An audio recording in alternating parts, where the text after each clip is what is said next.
इस्लाम यही सिखाता है? क्या इस्लाम धर्म में यही है? इस्लाम यह सिखाता है कि आप निहत्तों की हत्या करिए, प्रेग्नेंट महिलाओं के साथ आप इस तरह की बर्बरता करिए? तो ये इस्लाम नहीं हो सकता। हमारे देश के लोग उनके समर्थन में बात कर रहे हैं। कांग्रेस इसमें 4 कदम और आगे बढ़ के बात कर रही है। कांग्रेस कह रही कि हसीना को आपने यहाँ शरण क्यों दे दी? इस तरह की कांग्रेस बातें कर रही है। ऐसे कितने हैं कि जहां मुस्लिम है, मुस्लिम कंट्री है, फिर भी वो वहाँ आपस में लड़ रहे हैं, एक दूसरे को मार रहे हैं। बांग्लादेश में क्या हुआ? वहाँ सरकार भी चलाने वाली मुखिया मुस्लिम थी और ये उपद्रवी भी मुस्लिम है। तो जहाँ ये रहेंगे कभी शांति से नहीं रह सकते। बात फिर वही आ जाती है, क्या इनके धर्म में यही सिखाया जाता है कि मारिए काटिए, इससे आगे और कुछ नहीं है? अमन चैन की भाषा क्या ये लोग जानते नहीं है? तो ये अब जो है ना पूरे वर्ल्ड को इस बात के ऊपर विचार करना पड़ेगा कि ये कौम शांति से रहना क्यों नहीं जानती। भारत की जो सेना है वो कभी भी किसी का समर्थन नहीं करती, वो देश का समर्थन करती है और देश के प्रति वो समर्पित है। वो सरकारों के प्रति समर्पित नहीं है और न ही उसके दिमाग में कभी ये रहता है कि हम सत्ता पे काबिज करें। क्योंकि मैं भी एक पूर्व सैनिक हूँ और मैं इस बात को बहुत भली भांति जानता हूँ कि तो इसलिए उनके अंदर और हमारे अंदर बहुत अंतर है। अभी जो बांग्लादेश के अंदर जो परिस्थिति कायम है वो शायद जो है भारत के लिए भी चिंता का विषय है, क्योंकि वहाँ पे जितने हिंदू रहते हैं उन्हें जो है पकड़ पकड़ के मारा जा रहा है, उनके साथ रेप की घटना सामने आ रही है। वहाँ पे जो है हिंदुओं को पीटने के बाद जो है नंगा करके दिखाया जा रहा है कि देखो हमने हिंदुओं को मारा है।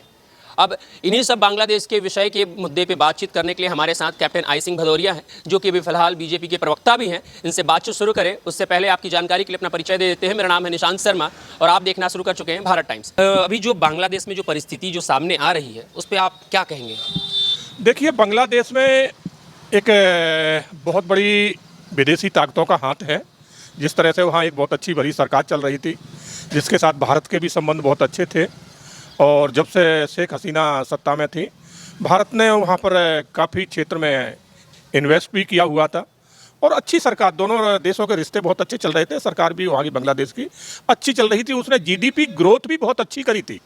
मगर समस्या यह वहाँ की वहाँ भी कट्टरपंथी लोग हैं जिनको ये चीज़ें हजम नहीं हो रही थी। तो उन कट्टरपंथियों के साथ अब कौन विदेशी ताकतें खड़ी थी जो इस आंदोलन का पूरा जो है ना पैसा खर्चा दे रही थी और ये आंदोलन करवा रही थी। तो शेख हसीना ये समझ नहीं पाई कि हमारे अपने लोग ही, हमारे आर्मी अफसर और ये सब लोग पीछे से एक षड्यंत्र कर रहे हैं और उनके पीछे ये षड्यंत्र होके और इस तरह की वहाँ भू रचना रची गई और उनको सुबह तक तो पता ही नहीं था कि ऐसा कुछ होने वाला है। उसके बाद आर्मी अफसर वहाँ का जो जनरल होते हैं वो उनके रिलेशन में भी है कुछ, हाँ उनकी बहन के कुछ ऐसे जो उनकी चचेरी बहन है उसके हस्बैंड है। तो वो आप सोचिए कि कितनी बड़ी साजिश, एक उनका खास रिश्तेदार वो साजिश करवा रहा है। देश के साथ तो वो कर ही रहा है मगर अपने रिश्तेदार में जो वहाँ की पीएम है उनके साथ भी कितनी बड़ी साजिश हो रही है।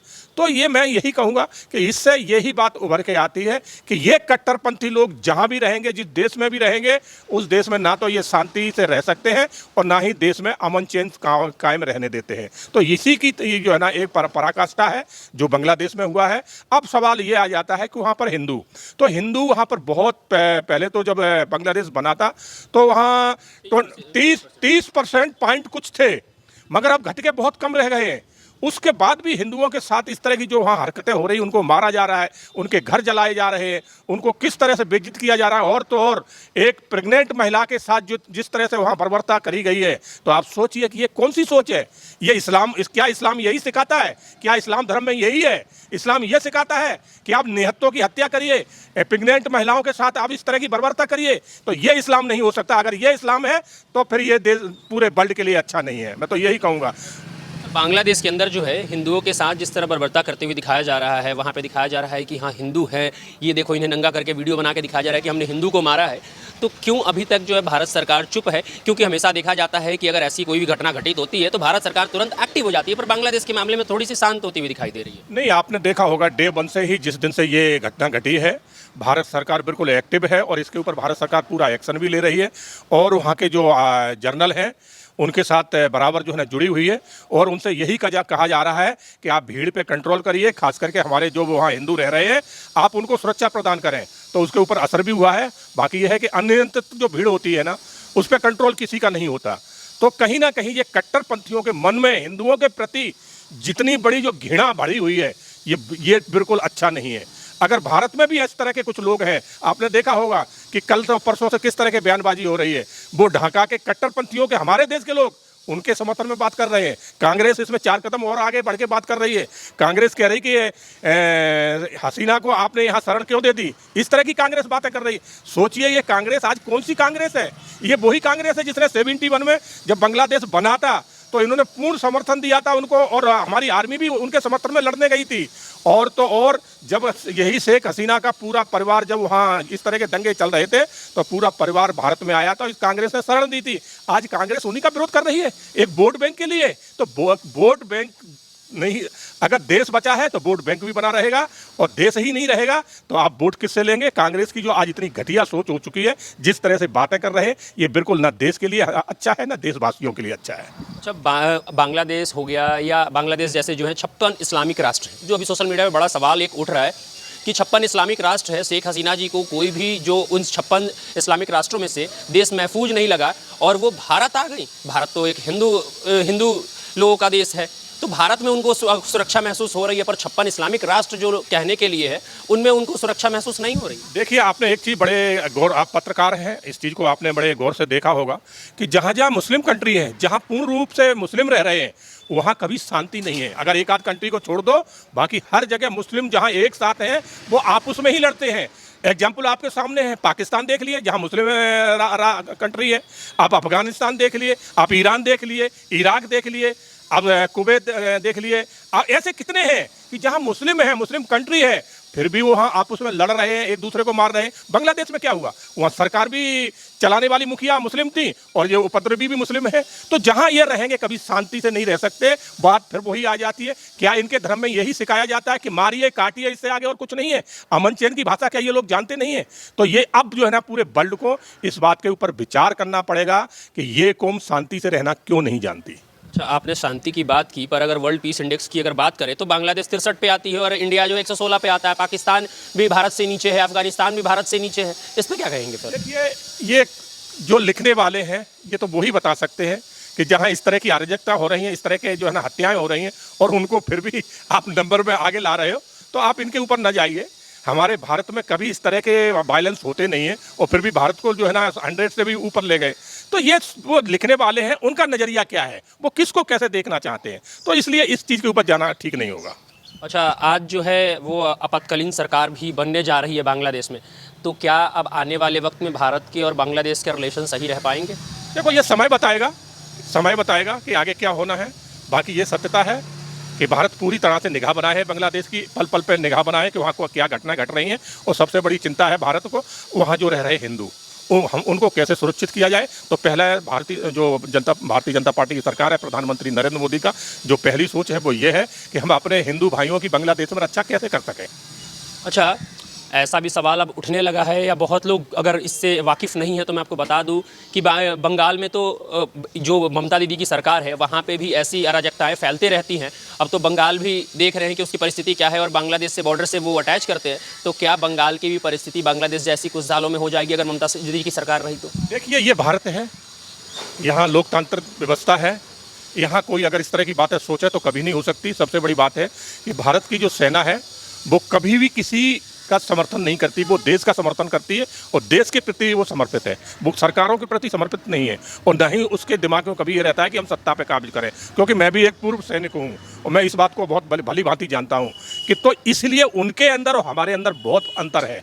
वो उनके जो जनरल हैं, उनकी जो आर्मी है, वो सत्ता के लालच में अपने देश को बर्बाद करा देती है। आप देखिए ना ढाका बांग्लादेश की क्या स्थिति है। जो बांग्लादेश एक उन्नति के रास्ते पे जा रहा था, इकोनॉमी उसकी ग्रोथ कर रही थी, आज देखना आप पाकिस्तान के रास्ते पे वो चला गया है। जिस तरह से वहाँ हो रहा है, आज वो बांग्लादेश पाकिस्तान के रास्ते पे चल पड़ा है। वहाँ कट्टरपंथी हावी हो चुके हैं।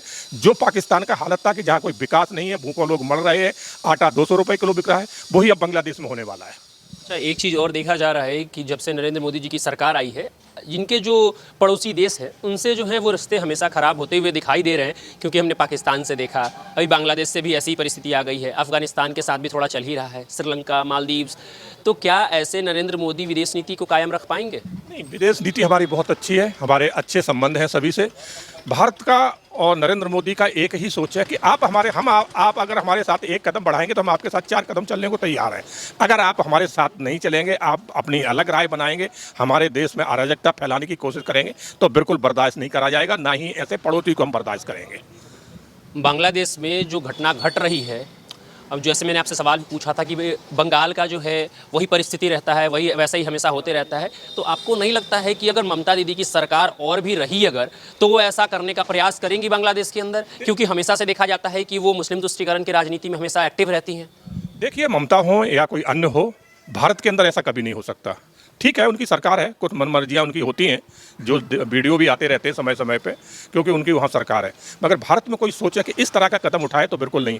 आपको थोड़ा हमें याद दिला दें, पंजाब में भी इसी तरह का कदम उठाया गया था बहुत समय पहले, और क्या हालत हुई थी कि लास्ट में उनको बिल्कुल नज़रअंदाज नहीं किया गया था और उनको सबक सिखाया गया था। तब से पंजाब में भले ही वो कर रहे हो कोशिश, मगर भारत में ऐसा नहीं हो सकता, क्योंकि ये लोकतांत्रिक देश है और सबसे बड़ी यहाँ सेना जो है हमारी विश्वसनीय है, जो देश के प्रति समर्पित है। इसलिए कोई सोचे तो उसके मंसूबे यहाँ कभी कामयाब नहीं हो सकते। अच्छा, आप तो सेना में भी रहे हैं, उसके बाद जो है आप जो है बीजेपी में प्रवक्ता हैं, तो आने वाले वक्त में बांग्लादेश से हिंदुओं को कैसे बचाया जाए, बांग्लादेश में हिंदू कैसे सुरक्षित रहें, उसके लिए आपकी सरकार की क्या नीतियाँ होंगी? बिल्कुल, सरकार इसके ऊपर पूरा ध्यान करें और हम अपने विदेश मंत्रालय पूरा हमारा सक्रिय है, और हमारे हिंदुओं को वहाँ से कैसे सुरक्षित अगर वहाँ स्थापित होते तो वहाँ नहीं, आगे भी अगर कोई ज़रूरत पड़ी तो उसके ऊपर भी सरकार विचार कर रही है। अगर उनको भारत में शरण देना पड़ी तो उस पर भी विचार हो रहा है, मगर हम अपने हिंदुओं को वहाँ इस हालत में नहीं छोड़ सकते। ये सरकार का पूरा विजन है। विदेश नीति की अगर हम बात करते हैं तो ऐसा भी लोग कह रहे हैं या सवाल उठ रहे हैं कि मोदी जी जब अमेरिका गए थे तो कह दिए थे कि अब की बार डोनाल्ड सरकार, तो इससे जो है कहीं ना कहीं आपको लग रहा है कि अमेरिका के साथ, क्योंकि अभी बाइडेन जो है वहाँ के राष्ट्रपति हैं, तो इसकी वजह से अमेरिका से भी ताल्लुक ख़राब हो सकते हैं भारत के, या ख़राब हो रहे हैं? नहीं, ये तो देखो, हर प्रधानमंत्री हर किसी की जो है ना तारीफ करता है और करना भी चाहिए, ये वाजिब भी है, किसी का विरोध नहीं करना चाहिए। और बाइडेन की बात करो तो आपने देखा होगा कि अभी 2-3 सम्मेलन हुए थे, शिखर सम्मेलन हुआ था, G20 की भी हुई थी, तो किस तरह से बाइडेन और मोदी जी की केमिस्ट्री आपने जो देखी होगी कि वो पीछे से आके मोदी के कंधे पे हाथ रखते हैं, तो इससे जाहिर हो जाता है कि मोदी जी का आज के समय में पूरे वर्ल्ड में बहुत बड़ी एक ख्याति है। हर देश आज सोच चुका है, मान चुका है, और कि मोदी से बढ़ के कोई नेता नहीं हो सकता। आज पूरा वर्ल्ड मोदी को विश्व नेता बनाना चाह रहा है, और इस चीज़ में मोदी बिल्कुल कामयाब हो रहे हैं, क्योंकि मोदी का एक विजन है। वो सबको साथ लेकर चलना चाहते हैं। वो ये नहीं चाहते कि हम किसी के यहाँ कब्जा कर लें, किसी की ज़मीन पे कब्जा कर लें, किसी देश पे कब्जा कर लें। नहीं, उनका है कि सब जगह अमन चैन आए और सभी देश तरक्की करें। उनका, मोदी जी का यही विजन है। मगर जो लोग इससे हटके चलते हैं तो मोदी जी उसको लाइक नहीं करते। अच्छा, ये भी देखा जाता है कि भारत से बहुत सारे जो देश हैं वो अलग अलग हुए हैं, जैसे पाकिस्तान बना है, बांग्लादेश बना है। जब वो देश अलग हुए थे और पाकिस्तान आज़ाद हुआ था, बांग्लादेश आज़ाद हुआ था, तब हिंदुओं की संख्या जो है बहुत ज़्यादा थी, और आज की डेट में पाकिस्तान में हिंदू विलुप्त होते हुए नज़र आ रहे हैं और बांग्लादेश में भी वही परिस्थिति बनते जा रही है। इस पर आप क्या कहेंगे? क्योंकि भारत के अंदर जब मुस्लिम जब गए थे तब जो है मुस्लिमों की संख्या बहुत कम थी, आज देख रहे हैं ज़्यादा है, तो मुस्लिमों की संख्या बढ़ती जा रही है और हिंदुओं की कम होती जा रही है, तो सबसे बड़ा इसका मुख्य कारण क्या है? देखिए, ये वहाँ की सोच, कट्टरपंथी जो होते हैं उनकी सोच होती है कि अगर वहाँ कोई भारत में आप देखिए कि यहाँ तो अल्पसंख्यक समाज के, मेरा ख्याल तो जब आज़ाद हुआ था तो 20% से भी नीचे था, आज 25 से ऊपर क्रॉस कर रहा है, और यही 23% भारत में जो हिंदू समाज था आज वहाँ वो विलुप्त होने की कगार पे है। तो ये वहाँ की सोच के ऊपर डिपेंड करता है। वो लोग नहीं सोचते कि हमारे यहाँ हिंदुस्तान का कोई हिंदू समाज यहाँ रहे, मगर भारत में यहाँ सबको शरण है और सबको सम्मान, सबको अधिकार बराबर के हैं। तो यही हमारी और उनकी सोच में अंतर है। इसलिए भारत जो है ना, कहते हैं ना कि भारत एक रंग बिरंगे रंगों का देश बनाया गया है। यहाँ सबका सम्मान है, सबका, मगर आप देश के साथ गद्दारी करोगे तो आपको यहाँ कोई जगह नहीं है। अच्छा, मोदी जी जो हैं बहुत सारे कानून ला रहे हैं, बिल भी पास हो रहे हैं, पर जनसंख्या नियंत्रण कानून क्यों नहीं ला रहे हैं? शायद आपको जानकारी नहीं, जनसंख्या नियंत्रण पर चर्चा चल रही है, ड्राफ्ट भी तैयार है और बहुत जल्दी आपको देखने को मिलेगा। जी सर, बहुत बहुत धन्यवाद आपका। तो आप सुन रहे थे कैप्टन आई सिंह भदौरिया जी को, जिन्होंने अपनी बात को रखा बांग्लादेश के मुद्दे पे। बाकी आप जो है इनके विचार पे आप अपनी क्या राय रखना चाहते हैं, आप हमें कमेंट के जरिए बता सकते हैं, और ऐसे ही तमाम छोटी बड़ी न्यूज़ अपडेट्स के लिए जुड़े रहिए हमारे चैनल भारत टाइम्स के साथ। तब तक के लिए नमस्कार।